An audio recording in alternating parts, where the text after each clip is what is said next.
Hello everyone, I'm the Weather Dude, welcome back, and today we are going to be talking about the latest update on Major Winter Storm Ivy and the impacts that it's going to bring to millions of people across the United States. Before we get started with the video though, if you guys have not already, please consider subscribing. It really does help my channel grow. I want to thank you guys so much for 2,000 subscribers. We've flown past, and hopefully we can hit our next goal of 3,000 subscribers soon. And also, to help this video reach more people, please consider liking and sharing it as well. And let's get into the video now.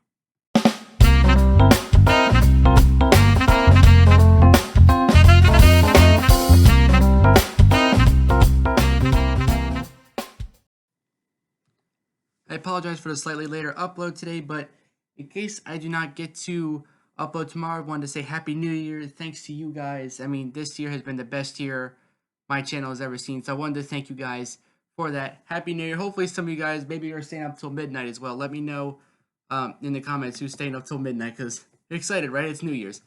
All right, well, today we're going to get started with tracking this storm, and again, taking a look like we usually do, looking at the oscillations first. Again, when the PNA is in a positive range, as you can see right here, it definitely does imply some cold air and obviously some storms brewing across the United States. That's what we're seeing right now. And look at the NAO. Look how it's really dropped. As it was forecast to drop, it has now been dropping. And obviously, a negative NAO does mean, again, more cold air. But when you look at, like I've always said, the AO has always surprised me, because when you look at the Arctic oscillation, it's really low. Like, so this is signaling a lot of cold air coming, and even past New Year's, even at these ensemble models forecast, maybe through mid-January, could be getting even lower as well. And this map right here just pretty much it explains the storm, right? We have a low brewing in Texas, and actually Texas is actually getting a lot of snow. All right.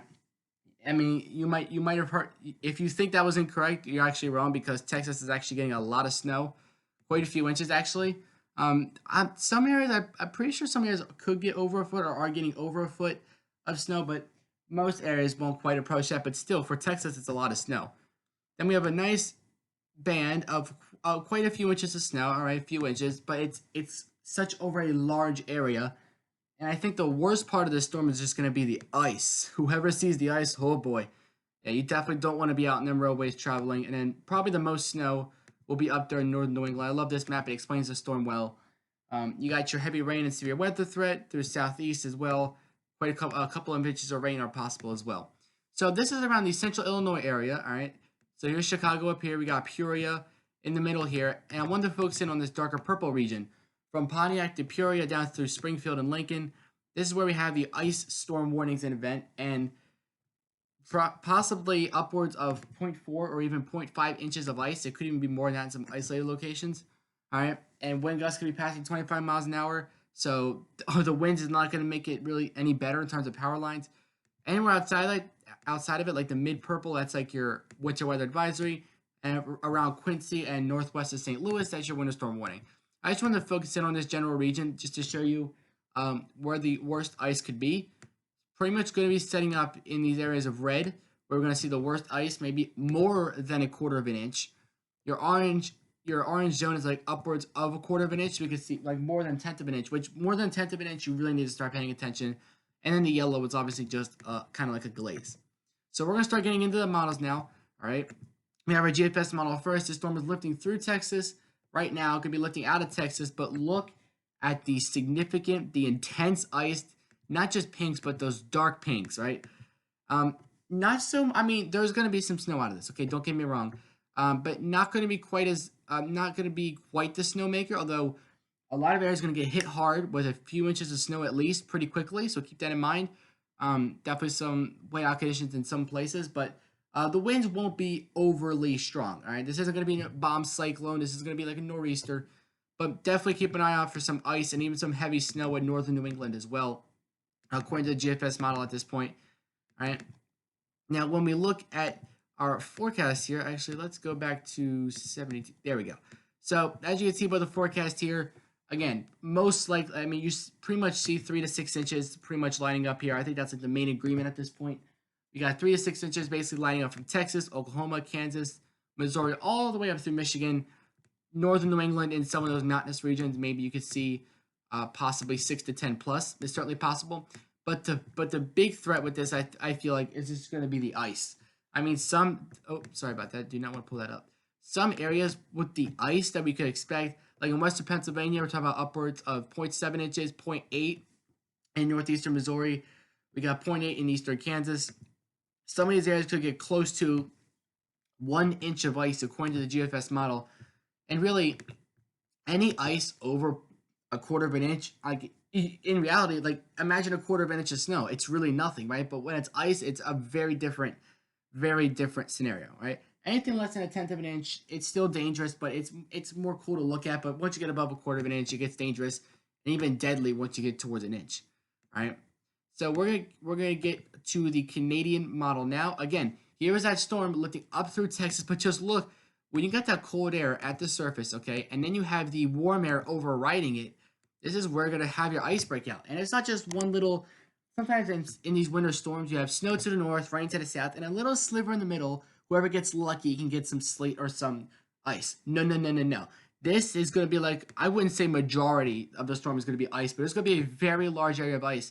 Like, as you can see here, eastern Kansas, the entire north central Missouri, and pretty much all of southern Illinois is just engulfed in ice at this point, right? And not just the pinks, but these darker pinks, right? Those heavier rain falling, and obviously when there's heavier rain falling through the air, you got cold air at the surface, that results in heavy freezing rain.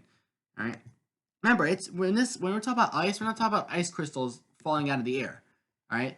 All right. That might not actually be as dangerous, but when the raindrops freeze at the surface, that's what we're talking about. So freezing rain does fall as rain. So if you're sitting outside in it, it might just feel like rain. But trust me, it's a lot more dangerous once it hits the ground. Then the storm moves up, and by Saturday mornings through today, Saturday, starts to leave northern New England, and then the storm is finally gone. So how much snow are we talking about with the Canadian model? They definitely do put a little bit more for northern New England, more widespread 6 to 12, with possibly one location in the mountains getting over 12. But pretty much the same agreement as the GFS, right? And similar areas too. Texas all the way up through Michigan and, well, New England as well. But Texas through Michigan, that's where your moderate 3 to 6 inches will line up. And then higher elevations in Northeast and New England could end up with more than 6 inches of snow. And as for the ice, oh boy, this is extreme. Like the way they're modeling this is extremely deadly ice. We're talking about close to 2 inches of ice. All right, I mean that is insane. And just the dark purples represents like what, over a half an inch. Like look at the widespread coverage from southern Michigan all the way through northeastern Oklahoma. That's your coverage of more than a half inch of ice, widespread over 1 inch. Same goes for pretty much the entire state of Pennsylvania, with the exception of western and southeastern Pennsylvania. Pretty much the entire state of Pennsylvania engulfed in that half inch to even more than an inch of ice. So Canadian model definitely does put those heavier ice accumulations on the map without a doubt.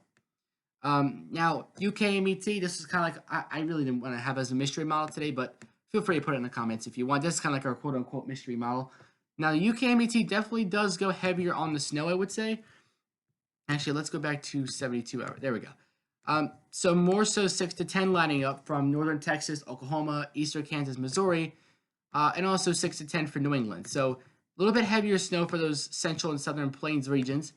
All right, and then as we look at the European model now, all right, kind of like our final model of today, you can still see when that low comes from the south, it's gonna be a lot of warm air coming in from the Gulf of Mexico, and a lot of moist air at that as well. And when it overrides that cold air at the surface that is in place because of the high pressure to the north, all right, and this is when the ice is really gonna break out. And keep in mind, there will be some heavy snow as well.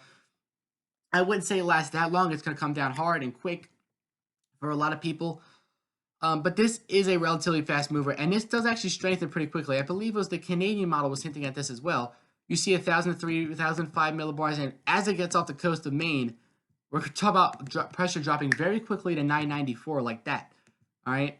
And then probably strengthening even more. I can't see the low pressure at this point with the pressure numbers, but it's strengthening even more as it heads off the coast. So northern New England, I definitely say watch out for some wind, especially as that low quickly intensifies once it gets off the coast.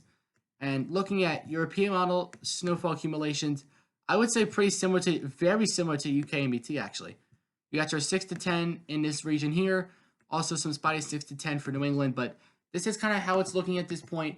We're talking about western Texas through Oklahoma, eastern Kansas, and then Missouri up to Michigan, including northern New England as well. It's kind of like making a track like this. Well, obviously the low is going to be tracking more so like this, but then the snow to the north of that. All right, so this is where our area of snow looks like it's falling at this point. All right, so definitely be very careful out there. Stay vigilant. Thank you guys so much for watching. I am the Weather Dude signing off. Until next time, I will catch you guys in the next video.